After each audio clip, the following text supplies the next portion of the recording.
여러분 안녕하십니까. 더운 날씨에 수고 많습니다.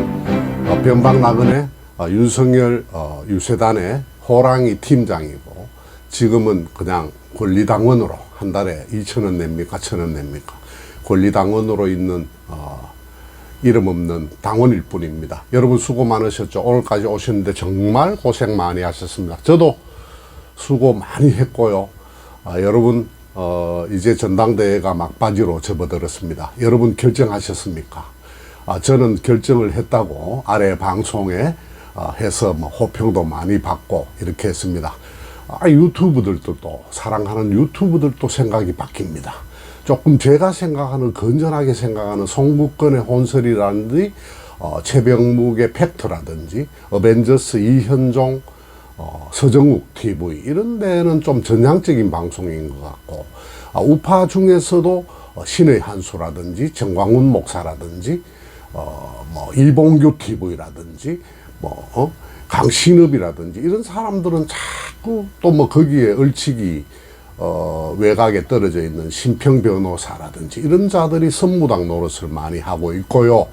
그래서 저는 한동훈에게 집중되고 있는 어떤 그 결정의 요소로 세 가지를 많이 따져봤습니다. 배신자 논리, 윤석열 대통령을 배신하고 특검을 하자 하고 말이야. 그 다음에 좌파 논리. 여러분 좌파가 아니냐, 좌파가 몰고 들어와서 이거 엎치고, 또 그 다음에 배신자, 저 윤석열 대통령을 배신하고, 또 그 다음에 총선에 패배했지 않냐, 패배자 논리. 이 세 가지, 좌파, 패배자, 배신자, 정말 한 사람에게는 정말 엄청난 공격이 되겠죠. 그 이상 어떻게 나쁜 사람을 골려라. 배신하고 패배했고, 우리를 위해서 패배했고, 심지어 패배를 갖다 상납했고, 좌파고, 이러면 뭐 원수 중에 상원수 되는 것이죠. 그러나 저는 좌파 논리에 대해서는 차도살인으로, 여러분 그네들이 저도 한때 이런 말이 있지 않습니까? 젊어 한때 좌파, 뭐 말하면 좋게 말해서 진보, 가슴이 있는 사람이고, 늙어서도 좌파이면 그건 머리도 없는 놈이다, 그건 정신 못 차린 놈이다, 이렇게 말하는 뭐 이야기가 있었죠. 소설가 이병주 씨라는 일찍이 그런 말을 했죠. 늙어서도 좌파이면 저건 머리가 없는 인간이다. 그렇죠. 서울의 시위 현장에 가보면 머리에 수염 기르고 개량 한복 입고 뛰어나와서 말이죠. 그 대부분 전라도 아니면요 도시의 패배자들이거든요. 그래서요 일단 그렇게 생각하고, 좌파는 뭐 김경률이나 함은경이나 이런 자들을 우리가 불러들여서, 우리가 그렇게 안 하면 지는데요. 우리가 무슨 확장력이 있다고 그 녀석들이 선거해봤지 않느냐. 그것으로는 단순하게 재단할 수 없죠. 그들을 가장 잘 알고, 또 심지어 그들의 우두머리를 했던 사람들을 우리가 불러들여서 차도살인, 그들의 손을 빌려서 목을 치자, 공격의 선봉을 세우자, 뼈 아프게 만들자. 진중근이도 나무라지 마십시오. 진중근이도 나름 거기 진보당, 정의당 사람이지만 진중근이가 나름 조국 사태를 비롯해서 이때까지 오면서 많이 우파에게 힘을 준 것 사실 아닙니까? 사실을 사실대로 받아들여야 하는데, 우리가 형편이 좀 나아진다, 이제 이재명의 사법 리스크도 커지고 눈앞에 보이고 가시화되고 이러니까 좀 좋아 보인다 싶으면 저놈 안 된다, 저놈은 안 된다, 저놈은 옛날에 이래서 안 된다, 이래서 안 된다, 이래 빼고 나면 우리가 선거에 이길 수가 없습니다. 왜 이길 수가 없느냐. 지금 인과학적으로 노인들은 사라지죠. 노인들은 물론 지금 노인 천만 시대라고 해서 신주류다 이렇게 부르는 것은 굉장히 희망적이고 바람직한 말입니다만서도 우리 사회에 부담을 주고, 또 정치적으로 보수화 있죠. 그런데 크는 애들, 젊은 애들, 도시의 패배자들, 여러 사람들이 지금 자꾸 자생좌파가 옆에 자꾸 돋아나고 있습니다, 여러분. 그러니까 저번처럼 40 선거에도 우리가 참패하는 거 아니겠습니까? 어쨌든 45대 50이었지만 참패했습니다. 그래서 차도살인하다. 저들을 잘 아는 자들을 우리 편으로 만들어서 차도살인을 한번 하자. 이렇다 보면 함은경이도 김경률이도 자신들의 정치적 입지를 위해서 크게 마음을 전향했는데 크게 이바지를 해서 이 진영에서 뭐 최고위원도 되고 자기 지역구를 정해서 국회의원도 되는 것이 꿈이 아니겠습니까?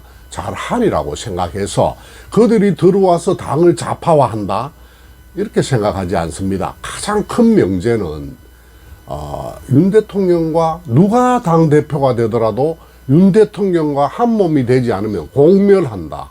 공멸한다. 한 몸이 돼도 이길까 말까 한데 공멸한다. 이렇게 봤기 때문에 저는 그 좌파 논리는 일단 배척하기로 했습니다. 그 다음에 배신자 논리죠. 배신자 논리요. 누가 대통령이 돼도 대통령 관계와 당의 관계는 긴장과 협조, 당정 일체를 이루었다가 또 어떤 국민을 위한 정책에서는 반대되는 또 주장도 할 수가 있고 누가 되든 그런 관계를 유지할 것입니다. 누가 너무 밀착해서도 안 되고 너무 멀어서도 안 되고 불가원 불가근. 네, 그래서 윤석열과 우리가 보통의 상식을 믿어야 한다. 이렇게 해서 누가 대통령이 대권을 잡든 대표가 되든 윤석열 대통령과 정치적으로 크게 유대를 이룰 것이다. 이것은 공동 운명체로서 그렇게 우리가 의심할 여지가 없다. 누구든지 국민 앞에서 옹졸해지는 자는 망한다. 이렇게 생각하시고요. 배신자라서 뭐 옛날에 이해창을 따르던 그 많은 한나라당의 당원들이 지금 퇴임을 앞둔 김영삼 대통령을 자당의 김영삼 대통령의 인형을 불태우고 말이요 화형식을 하고 말이지 이제 유효기간 끝났다고 인형을 막대기로 말이요 경북 포항 그 전당대회 자리에서 경선 자리에서 그래서 결론이 어떻게 됐습니까? 이해창 총재 누가 봐도 대통령이다. 여의도 대통령이고 현재 뭐 밤의 대통령이라고 했는데 떨어졌지 않습니까? 김대중 씨에게 떨어졌지 않습니까? 그런 교훈이 살아있는 교훈이 아주 상식선의 교훈이 남아있다. 이렇게 보고요. 패배자 논리 있죠. 그 다음에 배신자 논리 있죠. 패배자는 저는요 여러분 대통령도 패배자였고 패배의 원인이었고 한동훈도 패배의 원인이었고 저도 뼈아프게 생각합니다. 전북의 조배숙 같은 사람 그런 사람 무슨 지역 안배를 한다고 큰 표도 없는데 비례대표로 당겨였고요. 그런 거 잘못했다고 생각하고 도태우, 장예찬 정말 아깝게 생각합니다.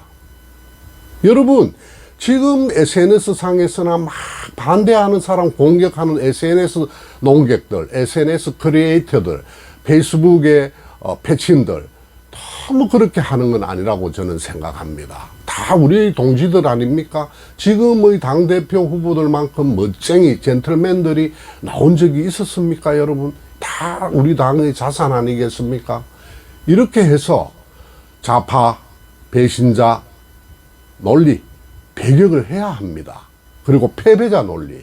윤 대통령도 원인이었고 한동훈도 원인이었고 국힘에 사올 줄 모르는 벼슬 죽은 그 성공자들, 국회의원들 원인의 사할이었고 특히 우리 국민들, 우리 우파 국민들 왜 5% 더 절실하게 느껴서 투표장으로 뛰어가지 않았냐는 것이죠. 지고 난 뒤에 한탄하는 것이죠. 그래서 절실함에서나 인구학적으로 우리가 많이 좌파에 부족하다.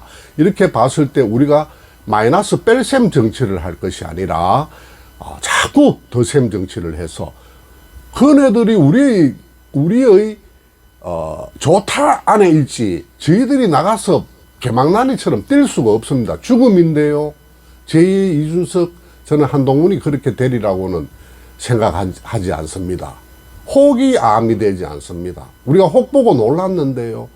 저는 한동훈은 그런 자가 아니라고 생각합니다. 그리고요, 누구 때문에 싸웁니까? 우리가 누구로부터 이때까지 힘을 얻어왔습니까? 싸움 딱 있어야 합니다. 그리고 촌철살인의 그 논리적 우위에 있어야 합니다. 그런 것 우리가 도외시하면은 정말 우리만 남는다. 우리만 남아서 우리끼리 돌로 앉아서 자의행위 해본들 아무런 소득이 없다. 이렇게 해서 확장력을 넓히고요. 장차 곧 다가올 이재명의 사법 리스크가 현실화됐을 때 과연 민주당이 어떤 모습으로 갈 것인가, 어떻게 될 것인가, 또 우리는 그때 어떻게 대처해서 정권을 재창출할 것인가, 이런 것을 우리가 좀 더 이제는 깊이 생각해야 될 단계이다. 민주당의 이재명이 사법 리스크로 무너지고 조국이 무너졌을 때, 또 우리가 뭐 송영기라는 자가 있을 때 어떻게 우리가 대처를 하고, 누구는 또 어느 순간 사법 리스크를 풀어주는, 말하자면 사면해주는, 그리고 이자는 안 된다라든지 여러 가지 우리가 키를 질 수 있는 것이 있지 않습니까? 그러니 지금 죽기 살기로 국힘의 전당대회가 가열이 되는 거예요. 그래서 지금 당권을 잡고 여러 가지 뿌리를 내려놓는 것이 다음 대권 주자가 되는데 아주 크게 쓰임 받는다, 이런 게 있기 때문에 지금 굉장히 과열하는 것 같아요. 원희룡도 정말 아까운 인재인데요. 원희룡은 국무총리도 할 수 있고 우리 옆에서 국힘을 떠나지 않고 굳건한 차세대 주자로 자림하고 매김할 수 있습니다. 그러나 한동훈은 배척해버리면, 덜로 던져버리면 가시등불에 그냥 던져놓은 아이가 됩니다. 그러면 안 됩니다. 우리 당원들은 당의 선장은 윤석열이 돼 항해사가 한동훈이라면 우리 당원들은 조타수가 되어가지고 그 민주당의 개딸처럼 완전히 자기들이 선장이 되는 것은 아니라 하더라도 우리 당원들이 화해 안 하면 화해하게 만들고, 이렇게 가면 이렇게 가도록 붙들어매는 역할을 해줘야 되는, 밧줄의 역할을 해줘야 된다. 파산의 선장이 되고, 항해수가 있을 때 우리 선원들은 합세해서 밧줄을 내려주는, 그리고 별자리 찾아가는 조타수가 돼야 한다, 이렇게 생각합니다. 여러분 생각은 어떠신지요? 고맙습니다.